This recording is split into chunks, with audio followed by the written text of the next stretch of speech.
Claudio Zaramella, presidente dei ristoratori della Commercialato di Padova, insieme a Sebastiano Saviane. Allora, sono stati i due protagonisti dello show cooking di oggi per Pasta Trend Preview e soprattutto per far vedere come si può trasformare la produzione degli artigiani pastai in esperienze sensoriali.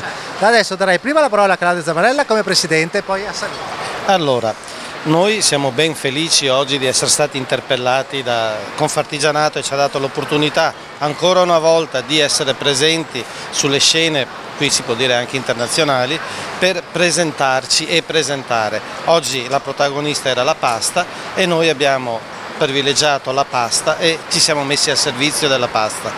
Io e Sebastiano soprattutto, che è giovane e sta portando avanti un discorso molto più complesso e articolato rispetto alla mia tradizione. Io rappresento il vecchio riportato al giorno d'oggi, cotture leggere, oli leggeri, non facciamo cotture lunghe, dobbiamo essere leggeri, però la fantasia e l'innovazione, la ricerca gliela lasciamo ai giovani, i quali diciamo l'affinità è venuta appunto per questo, perché io con il vecchio e lui con il nuovo, però ci siamo trovati e abbiamo collaborato e ieri sera abbiamo fatto delle file lunghissime di persone che volevano assaggiare la nostra pasta.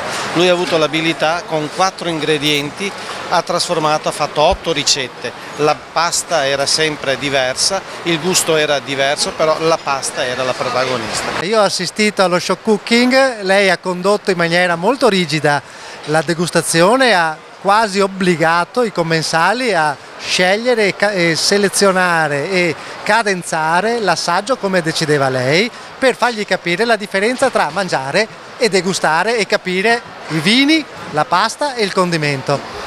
Esatto, diciamo che perché è stata fatta questa scelta, come dici, anche un po' prepotente? Perché la frenesia del mondo attuale, quindi il mondo moderno, la prima cosa che è cancellato sono le tradizioni, la seconda sono le emozioni. Quindi noi, persone che credono praticamente in quello che fanno, non puoi limitarti nel dare semplicemente un piatto, ma devi dare un valore aggiunto in più, che è una coscienza su come mangiare. Quindi guidare la persona per mezzo dei suoi organi di senso, che sono l'olfatto, il gusto, l'udito, in più strumenti, in modo che lui possa affrontare le pietanze di tutti i giorni, però con una coscienza diversa. I due piatti che ha presentato quali sono stati? Il raviolo dell'agnello dell'Alpago su un letto di stravecchio e sopra c'era un burro aromatizzato alla salvia.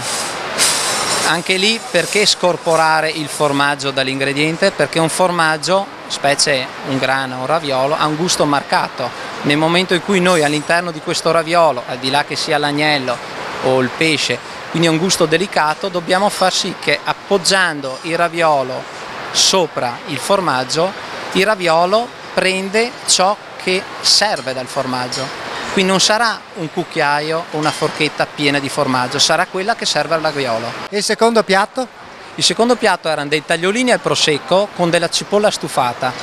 Venivano associati a uno chardonnay, quindi abbiamo sempre questa sapidità di questo vino, che però non riusciva, diciamo, a sgrassare totalmente.